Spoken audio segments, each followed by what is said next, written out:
Et salut les Cosaques, on se retrouve encore une fois aujourd'hui pour une nouvelle vidéo Bushcraft. Et aujourd'hui on va voir comment affûter son couteau. Pourquoi affûter un couteau? Ça semble logique pour beaucoup de personnes, puisque si une lame est émoussée, ça devient difficile de travailler avec. Mais c'est surtout que plus la lame est bien affûtée, et moins on va souffrir lors du travail, et moins on prendra de risques, de blessures, etc. Si jamais on se blesse avec un couteau bien affûté, en plus, la blessure guérit bien mieux, donc c'est tout à notre avantage en fin de compte. Aujourd'hui, on va voir deux types de couteaux. Ici, une mouture scandinave, c'est-à-dire avec, au niveau de la lame ici, un grand plat, une grosse mouture. Ici, une mouture classique. On voit bien ici le fil de la lame, qui est beaucoup plus fin, et en fin de compte, qui nous donne vraiment l'angle à suivre. Alors bien souvent, quand on achète un couteau neuf, il est affûté ce qu'on appelle d'usine en fin de compte. L'affûtage d'usine est souvent fait à la machine, donc il est correct, mais il est relativement grossier, c'est pas forcément le meilleur affûtage que vous pourrez avoir en fin de compte. Donc même quand vous prenez un couteau neuf, ça peut être intéressant de l'affûter, surtout si vous savez bien le faire, directement après l'achat en fin de compte. Donc pour les couteaux à mouture classique, c'est pas très compliqué. Pour l'angle, il suffit juste de suivre l'angle du fil. Là, ici, la lame est noire, donc on se rend bien compte de la partie à affûter. Mais pour une mouture scandinave, c'est un petit peu différent. Alors, de manière traditionnelle, certains vous diront qu'il faut affûter juste la partie extérieure, un tout petit peu la partie extérieure. Mais personnellement, moi, j'aime bien suivre la mouture elle-même, en fin de compte. Alors, ça demande un travail plus long, plus difficile, parce que du coup il y a plus de matière à, on va dire, poncer, parce qu'en fin de compte un affûtage c'est comme du ponçage. En fin de compte on vient poncer de la matière pour l'affiner au plus possible et la rendre le plus lisse possible. Mais ça en fait ça dépend des goûts, donc faut faire des tests et il faut voir ce que chacun préfère faire. Encore une fois, hein, comme je le dis souvent dans les vidéos de Bushcraft, c'est hyper important d'avoir les données, mais surtout de les expérimenter. Il faut s'y essayer, il faut se lancer. Quitte à faire des erreurs, de toute façon, c'est comme ça qu'on apprend. Alors aujourd'hui, moi, j'ai sur le camp, j'ai toutes mes pierres d'affûtage que j'utilise à la base pour nos sabres, pour nos shashkas. Donc ça demande de l'espace, ça demande un certain poids. Là, ici, on ne fait pas de marche, on ne fait pas de randonnée, on se pose à un endroit, donc je pouvais me permettre de les avoir. L'avantage d'avoir plusieurs pierres, c'est qu'on va avoir plusieurs grains, et donc on va pouvoir travailler en plus gros et de plus en plus petit pour vraiment avoir un affûtage à la fin qui se rapproche plus du polissage que de l'affûtage en lui-même. L'avantage, c'est qu'après avoir passé toutes ces pierres, on a vraiment un affûtage qui est lame de rasoir. Vous voyez que si je montre mes mains, à chaque fois, moi, je teste mes affûtages en essayant de me couper les poils, sans me couper moi-même, évidemment. Et bon, on voit bien qu'ici, j'ai beaucoup moins de poils que sur l'autre main. Mais bon, ça, c'est un peu gros à trimballer quand on part en randonnée sur 2-3 jours ou même un peu plus. C'est pas forcément idéal à avoir dans son sac quand on sait que notre sac c'est vraiment limité en espace et en poids pour l'économie d'énergie. Donc moi ce que je conseille, il y en a d'autres, mais celle que je conseille c'est cette pierre là, la DC4 de, excusez-moi pour la prononciation, Folkniven. Bon, c'est du suédois, hein, c'est comme quand on part à Ikea, c'est difficile à prononcer. Donc c'est une pierre avec une lame diamantée d'un côté et une partie diamantée d'un côté et une pierre poreuse de l'autre. Ça pèse rien, ça tient dans la poche, ça tient dans une petite trousse, c'est facile à transporter. Si jamais vous avez un outil qui s'émousse sur le moment, ça vous permet de corriger ça assez rapidement et de garder un affûtage correct. Je vous mettrai un lien, alors non pas pour les sites, mais pour pouvoir visualiser la pierre dans le lien de la vidéo. Je vous laisserai chercher sur les différents sites, quasiment tous les sites de coutellerie la vendent, mais bien évidemment il y en a d'autres. Moi, c'est celle que je possède. Alors aujourd'hui, je vais utiliser mes pierres puisque je vais avoir besoin d'affûter correctement pour mon ami son couteau. On va commencer par la mouture scandinave, mais de toute façon, la procédure va rester la même d'un couteau à l'autre. D'accord ? Ici, je suis en pleine nature. J'ai pas de support, j'ai pas de table sur laquelle je peux poser la pierre et bouger le couteau dessus. Donc je vais en fin de compte maintenir ma pierre et bouger, maintenir le couteau pardon, et bouger la pierre par-dessus.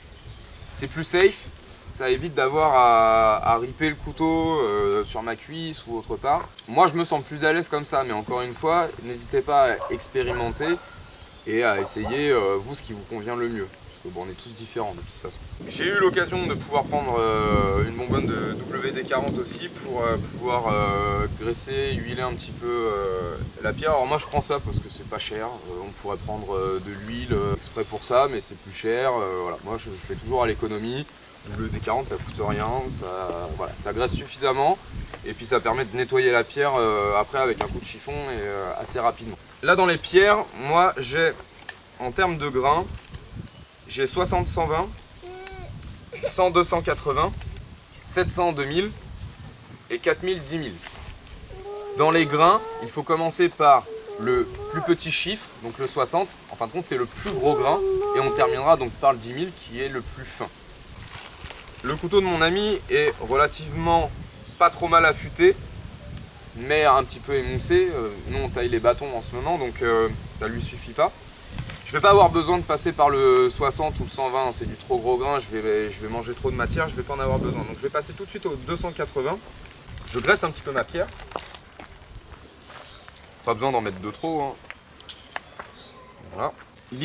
Mon idée, ça va être donc de suivre le plat de la mouture le plus possible. On le sent, hein, quand on est bien à plat dessus, on le sent. On se sent stable. Dès qu'on va lever d'un côté, on sent que c'est plus. Quand on enlève de l'autre côté, on sent pareil qu'on est plus stable. On sent vraiment quand on est bien à plat dessus.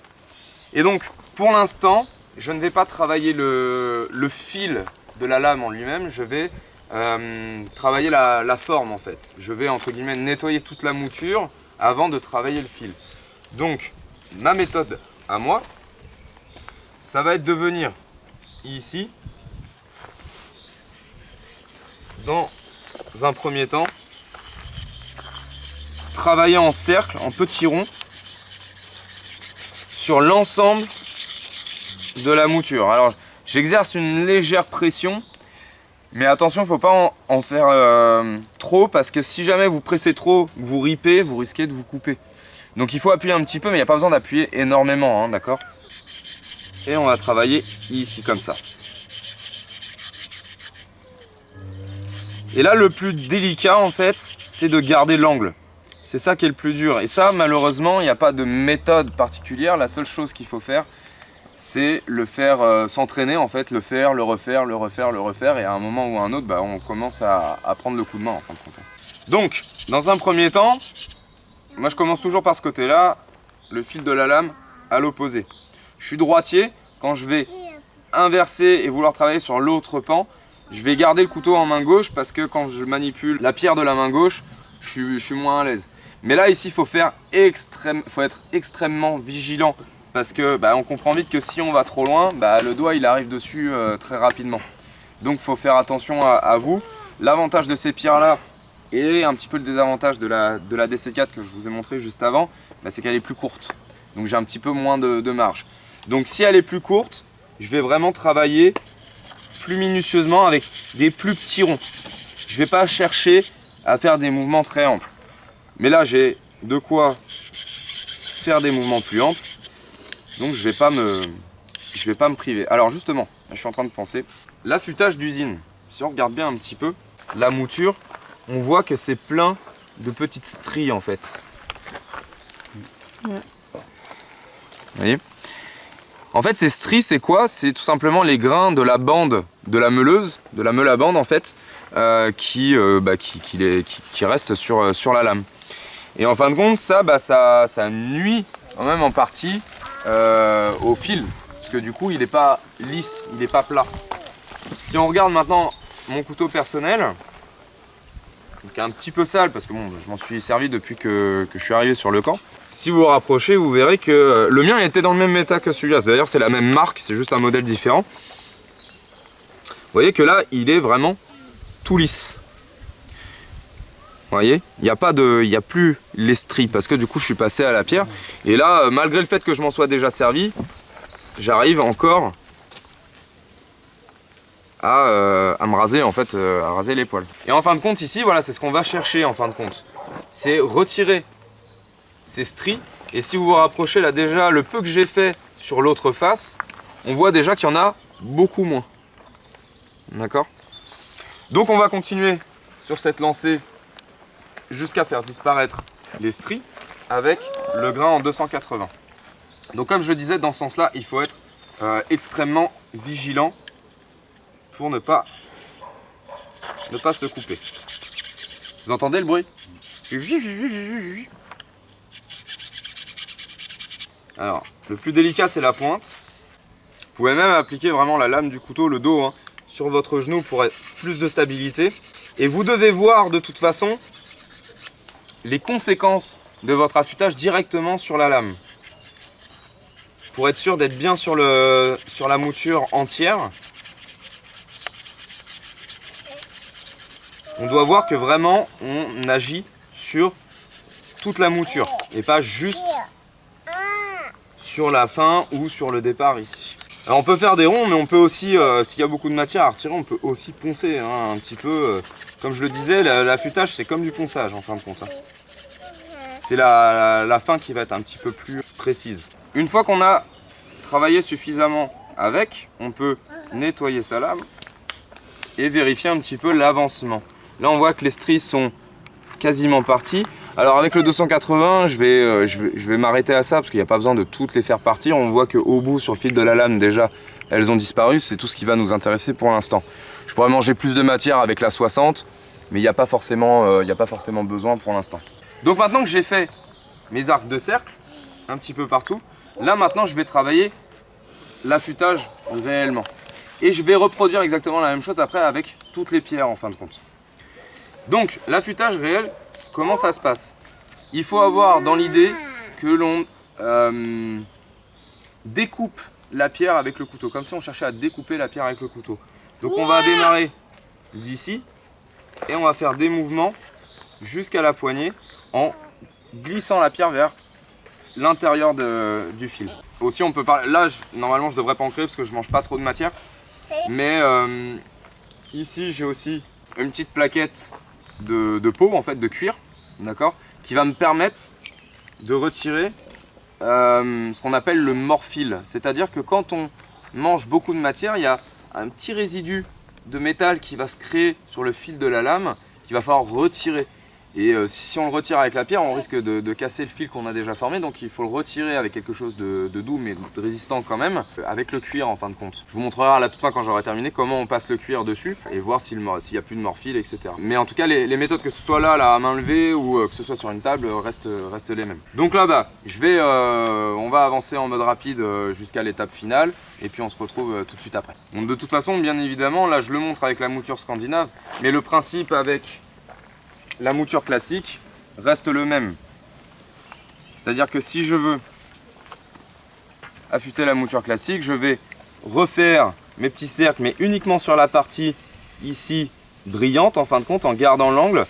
Et alors, si par exemple j'agis ici, juste au milieu, et que je nettoie l'excès, en fait on va bien, c'est léger. Alors à la caméra je ne sais pas si ça va se voir, mais on a du bien brillant ici parce que j'avais poli au 10 000 et on voit qu'ici c'est un petit peu plus picoté en fait parce que le grain il est plus gros. Donc on voit bien que j'ai réussi à garder l'angle et à bien travailler sur uniquement cette partie là.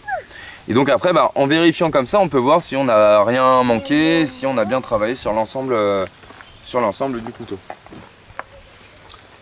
Autre point, alors si jamais vous n'avez pas cette membrane de cuir ou un cuir exprès, par exemple avec la DC4, elle est dans un étui en cuir. Donc on peut très bien se servir de l'étui en cuir pour retirer le morphile. Certains couteaux ont aussi des pochettes en cuir, on peut aussi s'en servir. Bon maintenant, sur une pochette comme celle-ci, où on a des motifs gravés, etc., c'est pas l'idéal parce que du coup ça va s'agripper. Évidemment je l'ai pas sur moi, mais une ceinture en cuir aussi fonctionne très très bien. D'accord, vous pouvez parfaitement vous en servir. Vous retirez votre ceinture par contre avant évidemment, mais il vaut mieux prévenir que guérir. Donc vous retirez votre ceinture, vous la plaquez sous votre pied ici au niveau de la boucle, vous l'attendez et vous avez un morceau de cuir tendu et rigide pour pouvoir retirer le morphile. Ok, donc là on arrive au dernier grain, donc là on est au grain de 10 000. Et donc comme je vous ai montré, hein, je viens terminer en découpant ma pierre. Donc voilà, je disais délicatement, on vient découper comme si on découpait la pierre vraiment avec le fil.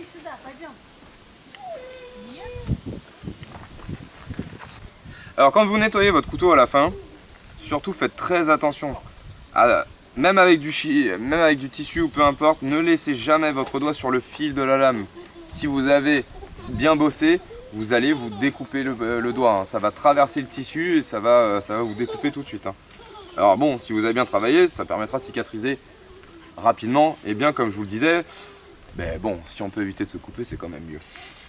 Maintenant, on va quand même si on n'a pas l'impression de sentir le morphile, c'est quand même assez utile de passer le cuir après, parce que peut-être qu'on ne le voit pas et qu'il y en a quand même. Alors, le morphile là, le cuir, pardon, c'est l'inverse de la pierre. Parce que évidemment, si on a bien travaillé et que c'est bien affûté, si on passe le cuir comme ça, ben, on va tout simplement déchirer le cuir et le couper. D'ailleurs, ça se voit avec les chachkas, des fois, en passant juste simplement comme ça, je fais quelques découpes dedans. Donc là, en fait, je viens tout simplement vers l'extérieur. Vers l'extérieur. Comme si je voulais peaufiner et essuyer la lame. Alors au départ, je suis la mouture. Et ensuite, je me mets un tout petit peu plus sur le fil de la lame. Et c'est là où si je vais trop comme ça, hop, ça vient découper le cuir. Donc il faut vraiment être toujours dans la poussée en avant. Jamais juste parallèle au fil. Et bien évidemment, on fait les deux côtés. Et donc si on observe un petit peu le résultat final, on voit que les stries ont un petit peu disparu. J'aurais pu manger plus de matière, mais là je ne l'ai pas fait. On voit qu'au niveau du fil, c'est relativement lisse, c'est brillant, il y a un espèce d'effet miroir. Alors ce côté-là était un peu plus marqué.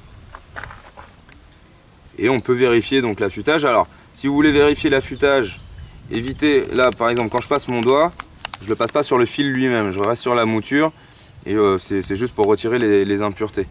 Je ne passe pas mon doigt ici directement, hein, évidemment, et encore moins en bougeant. J'évite de toucher fort, parce que ça pourrait tout simplement couper tout de suite, et encore moins glisser mon doigt dessus, parce que là, faut être un peu bête. On évite aussi de faire comme ça, parce que rien qu'avec la pression, bah, des fois, ça peut... voilà. Il faut éviter vraiment les erreurs bêtes et stupides. Donc pour ça, on tend la peau et on vient vérifier ici que ça coupe bien les poils. Voilà, je ne vais pas m'épiler toute la main non plus, il n'y a pas besoin. Voilà. Et à partir de là, on vient réessuyer la lame. Si c'est une lame qui n'est pas en acier inoxydable, on n'hésite pas à lui mettre un léger coup de graisse. On l'essuie un petit peu si c'est de la graisse liquide comme le WD-40. Et surtout, on la range dans son fourreau pour terminer. Voilà, donc il ne vous reste plus qu'à essayer, il ne vous reste plus qu'à vous expérimenter, à faire des erreurs et à vous entraîner. Et après, bah, à trouver aussi vos positions plus confortables, votre manière de faire plus confortable, etc. Et à partir de là, bah, vous ferez votre propre expérience et découvrirez par vous-même. Merci. Paka paka.